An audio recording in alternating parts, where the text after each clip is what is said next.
오늘 하나님께서 주신 말씀은 말라기 3장 8절 9절입니다. 말라기 3장 8절 9절을 보겠습니다. 사람이 어찌 하나님의 것을 도둑질하겠느냐? 그러나 너희는 나의 것을 도둑질하고도 말하기를 우리가 어떻게 주의 것을 도둑질하였나이까 하는도다. 이는 곧 11조와 봉헌물이라. 너희 곧 온 나라가 나의 것을 도둑질하였으므로 너희가 저주를 받았느니라. 아멘. 성경에는 자수하여 광명을 찾은 한 인물이 있습니다. 이 자는 죄를 지었는데 자수를 하면서 동시에 회개를 하였습니다. 그리고 회개에 합당한 열매를 맺었습니다. 이 자가 지은 죄는 도둑질이었습니다. 속여 빼앗은 죄입니다. 누가복음 19장 8절을 보겠습니다. 삭개오가 서서 주께 여짜오되 주여 보시옵소서 내 소유의 절반을 가난한 자들에게 주겠사오며 만일 누구 이것을 속여 빼앗은 일이 있으면 네 갑절이나 갚겠나이다. 아멘. 삭개오는 이스라엘 사람들이 세금을 징수하여 로마 정부에 바치는 세무 공무원이었습니다. 그 당시에는 세리들이 임의로 세금을 거둬 일정액만 로마에 바치고 나머지는 자신이 착복을 하는 일이 관례였습니다. 그리하여 그 당시에 세무 공무원은 이스라엘 백성 사이에서 손가락질을 받는 죄인으로 취급을 받았습니다. 삭개오는 예수님에 대한 소문을 듣고 예수님을 보기 위하여 나무 위에 올라가 있다가 예수님을 만나게 되었습니다. 삭개오가 나무 위에까지 올라가서라도 예수님을 보기를 원한 것으로 보아 그는 마음에 어떠한 갈급함이 있었을 것이라고 여겨집니다. 아마도 자신의 직업에 대하여 양심의 가책을 느껴 예수님을 만나 그러한 것에 대하여 나누고 싶었을지도 모릅니다. 예수님께서는 많은 군중들 중에서도 특별히 삭개오를 지명하여 그의 집을 방문하였고 삭개오가 결국 회개를 하게 된 것으로 미루어 보면 이러한 추측이 틀린 것이 아닐 것입니다. 삭개오는 속여 빼앗은 것의 4배에 해당하는 금액을 갚겠다고 했습니다.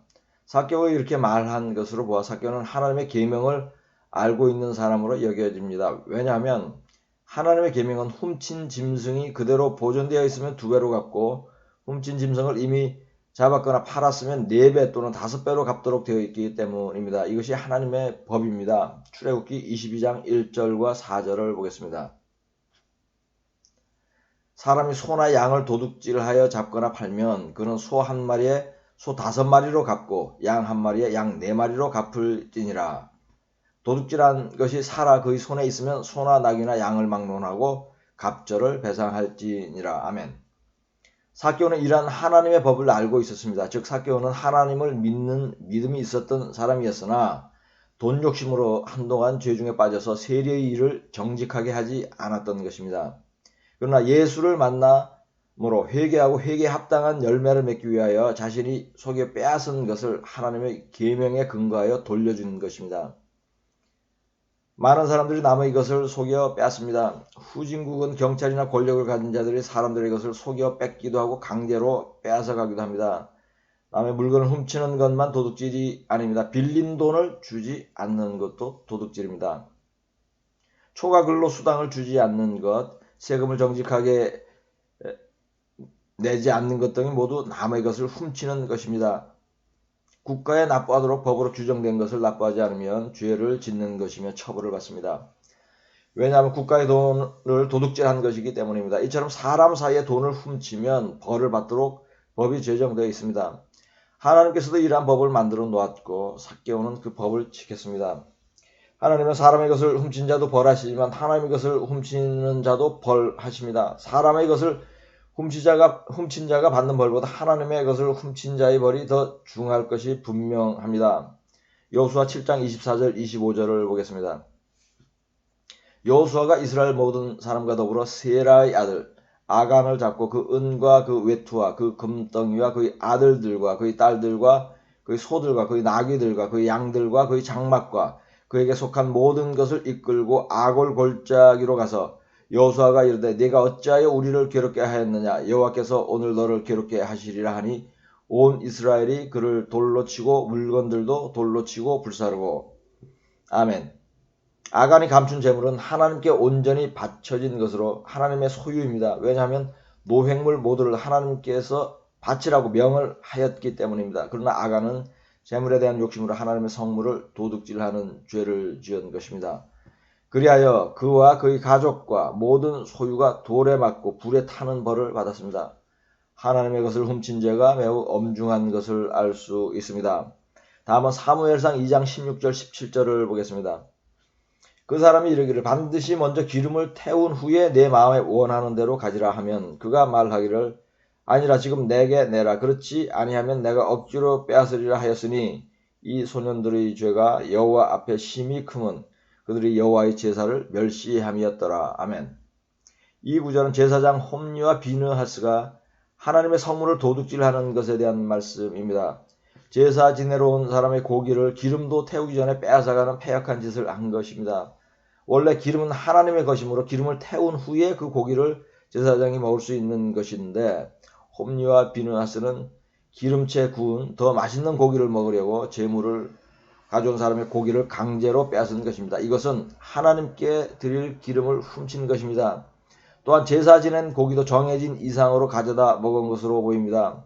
이렇게 하는 것도 성물을 도둑질하는 것입니다. 그의 아버지 엘리 제사장에게도 주고 자신들도 먹은 것입니다. 엘리 제사장의 몸이 비대한 이유가 있었던 것입니다. 두 아들이 가져다주는 기름을 떼지 않은 고기를 얼마나 많이 먹고 살이 쪘으면 성경이 그를 비둔한 자라고 하였겠습니까?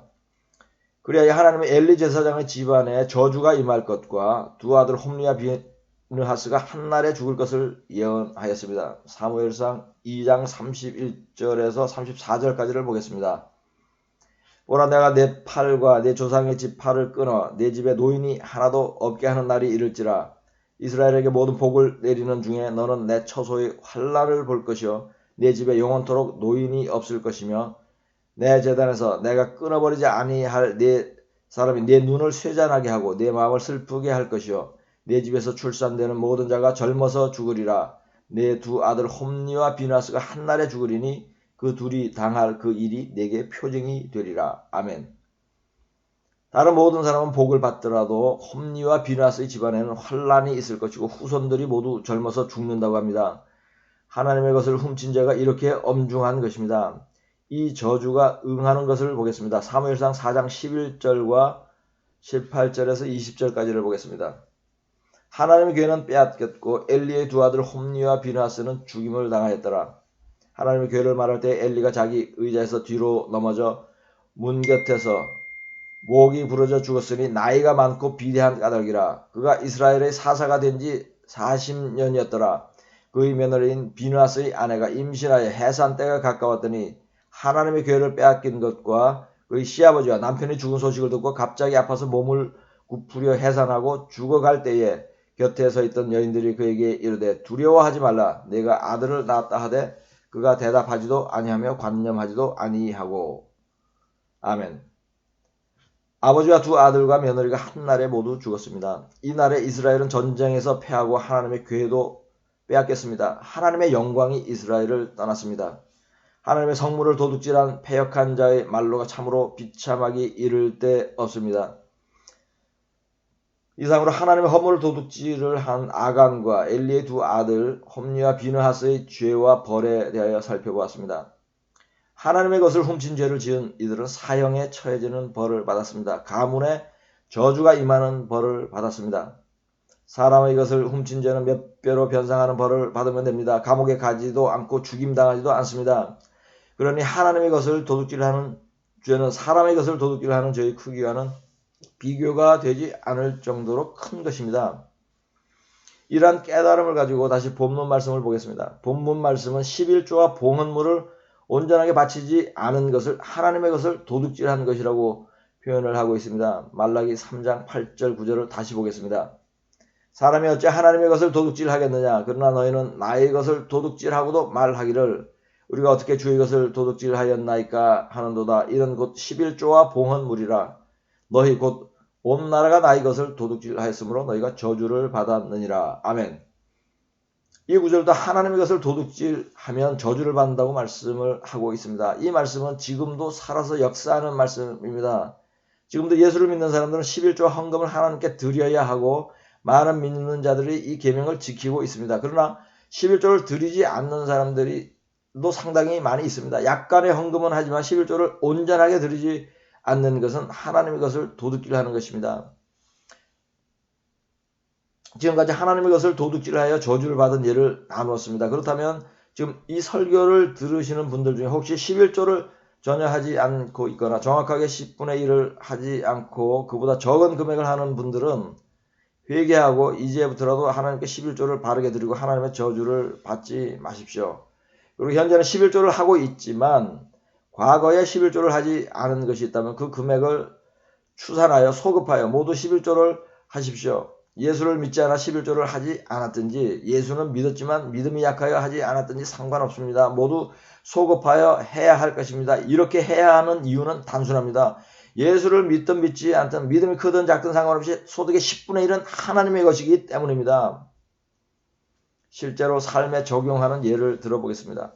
처음으로 월급을 받았거나 사업을 하여 돈을 벌기 시작한 때부터 지금까지 11조를 내지 않은 기간의 총 수입을 산정을 하십시오. 정확한 금액은 아닐지라도 대략적인 추산은 가능할 것입니다. 예를 들어 10년간 11조를 들이지 않았는데 그 기간의 수입이 2억 원 정도 된다고 하면 그 금액의 10분의 1인 2천만 원을 11조로 드리는 것입니다. 이만한 돈이 있으면 한 번에 드리고 형편이 안 되면 시간을 가지고 갚아나가면 됩니다. 예를 들어 현재 500만 원의 재산이 있으면 그것을 먼저 드리고 나머지는 형편에 따라서 매월 일정 금액을 드리며 갚아나갈 수 있을 것입니다. 은행 융자는 사람에게 빌린 돈이지만 얼마나 성실하게 갖고 있습니까? 그렇다면 하나님의 것을 갚는 데는 더욱 성실해야 할 것입니다. 현재 수입이 적어 매달 얼마씩 11조를 갚기 힘들다면 하나님께 사정을 아뢰십시오. 하나님, 제가 지금까지 11조를 도둑질한 금액이 5천만 원이나 됩니다. 제가 지금 1억 원 전세에서 월세로 옮기고 은행 융자 6천만 원을 갚고 월세 보증금 3천만 원을 제하면 1,000만 원이 남습니다. 1,000만 원을 지금 드리면 과거 11조 드리지 않은 5천만 원을 모두 갚은 것으로 인정해 주십시오. 라고 기도를 하는 것입니다. 그렇게 하라는 성령의 감동이 오면 그렇게 하시고 하나님의 성물을 훔친 자라는 올무에서 속히 벗어나십시오. 그리고 앞으로는 11조 헌금을 온전하게 하나님께 드리십시오. 중간에 중단하면 전에 할인해 준 것 하나님이 도로 물릴지 모릅니다. 하나님은 계산이 정확한 분입니다. 그런데 한 가지 유의해야 할 것은 밀린 11조를 한 번에 갚을 만큼 재산이 있음에도 한 번에 갚지 않거나 깎아달라고 하는 것은 합당하지 않습니다. 왜냐하면 그렇게 하는 것은 도둑질의 연장선상에 계속 있는 것이기 때문입니다. 어떤 사람은 밀린 빚은 갚지 않고 비싼 집에 사는 사람이 있습니다. 돈을 빌려준 사람은 오히려 그 돈을 받지 못하여 경제적인 어려움을 겪고 있는데 돈을 빌린 사람은 부자로 살고 있는 경우가 있다는 것입니다. 이러한 사람은 사회에서 지탄을 받습니다. 마찬가지로 밀린 11조를 갚을 수 있음에도 자신의 욕심 때문에 갚지 않는 사람은 11조의 주인인 하나님으로부터 지탄을 받을 것이 분명합니다. 그러니 11조와 관련하여 마음에 찔림이 있다면 지금 회개하고 지금 예를 든 것처럼 재산을 팔아서라도 회개에 합당한 열매를 맺어야 할 것입니다. 지금부터는 11조를 어디를 통해 하나님께 바쳐야 하는 것이 합당한지에 대하여 나누어 보겠습니다. 보통 11조는 자신이 섬기는 교회를 통하여 하나님께 드리고 있으며 그렇게 하는 것은 옳은 일입니다. 구약의 때에 11조는 레위인에게 돌리고 레위인들은 기업을 갖지 않는 것이 법이었습니다. 이 법을 현대에 적용하면 11조는 목회자나 교회 안에서 풀타임으로 섬기는 직분자들에게 생활비를 지급을 하는 용도로 사용할 수 있을 것입니다. 또한 교회를 관리 유지하는 비용으로도 사용할 수 있을 것입니다. 즉 교회의 운영과 관련된 직접 경비를 11조로 충당을 하면 적절한 것입니다. 즉 11조를 교회를 통하여 드리면 성경적으로 합당한 것입니다. 그러나 다른 통로를 이용하여 11조를 드릴 수도 있습니다. 그것은 가난한 자들에게 주는 것입니다. 성경적으로 가난한 자는 먹을 것과 입을 것이 부족하여 고통을 당하는 사람들입니다. 그리고 한국의 경우는 연고자가 없는 재소자들도 이에 해당합니다. 이들에게 11조 헌금에 해당하는 돈을 주어도 되는 성경적인 근거는 마태복음 25장 35절에서 40절까지 말씀에 있습니다. 내가 줄일 때에 너희가 먹을 것을 주었고 목마를 때에 마시게 하였고 나그네 되었을 때에 영접하였고 헐벗었을 때에 옷을 입혔고 병들었을 때에 돌봤고 옥에 갇혔을 때에 와서 보았느니라. 이에 의인들이 대답하여 이르되 주여 우리가 어느 때에 주께서 줄이신 것을 보고 음식을 대접하였으며 목마르신 것을 보고 마시게 하였나이까? 어느 때에 나그네 되신 것을 보고 영접하였으며 헐벗으신 것을 보고 옷 입혔나이까? 어느 때에 병드신 것이나 옥에 갇히신 것을 보고 가서 배웠나이까 하리니 임금이 대답하여 이르시되 내가 진실로 너희에게 이르노니 너희가 여기 내 형제 중에 지극히 작은 자 하나에게 한 것이 곧 내게 한 것이니라 하시고 아멘.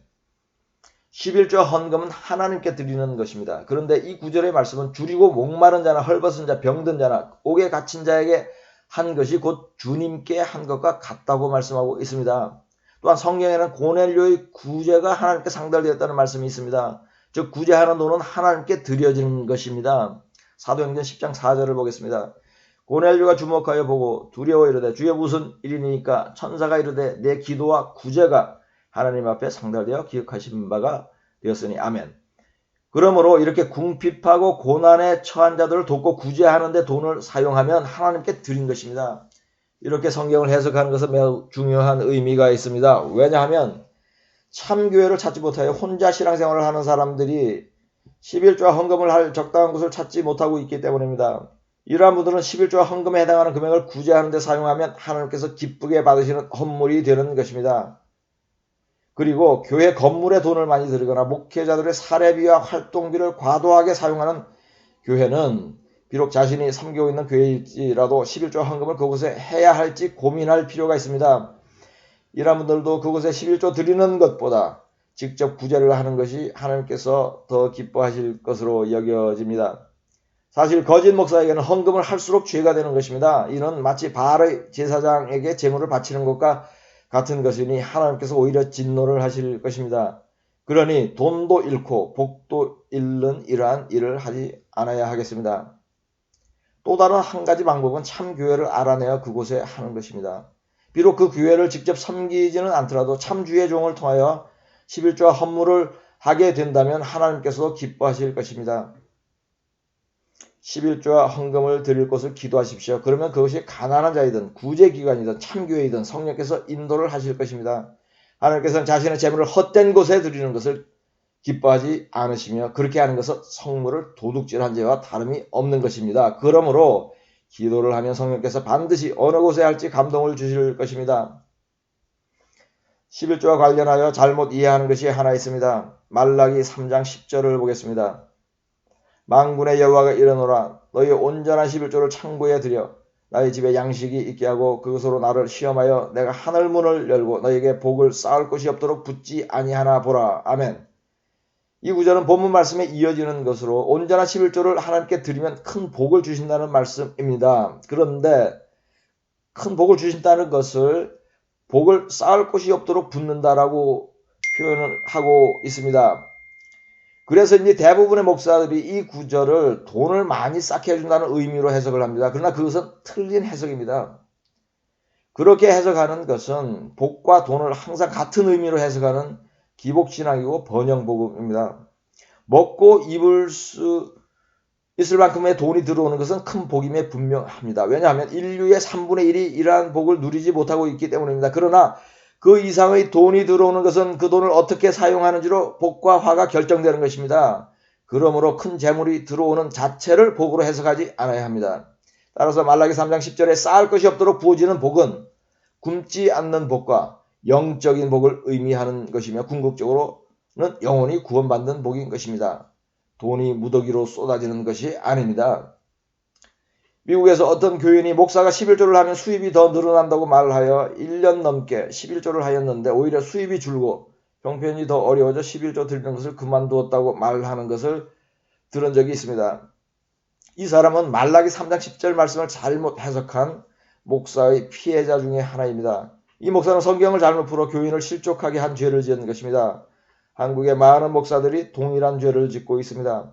11조는 하나님의 것이므로 돌려주는 것입니다. 법임으로 지켜야 하는 것입니다. 예수님도 11조를 하라고 가르쳤습니다. 11조에 따르는 상급도 하나님의 주권하에 있는 것입니다. 11조를 해도 사업이 잘 안 될 수도 있습니다. 병이 날 수도 있습니다. 그러나 온전한 11조를 바치는 자는 어찌됐든 복을 크게 받게 된다는 것은 하나님의 약속입니다.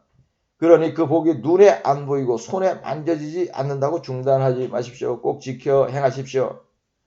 여러분 모두 온전한 11조와 헌물을 하나님께 드리되 밀린 것까지 다 드려서 큰 복, 온 집안이 구원받게 되는 복을 누리시기를 우리 주 예수 그리스도의 이름으로 축복합니다.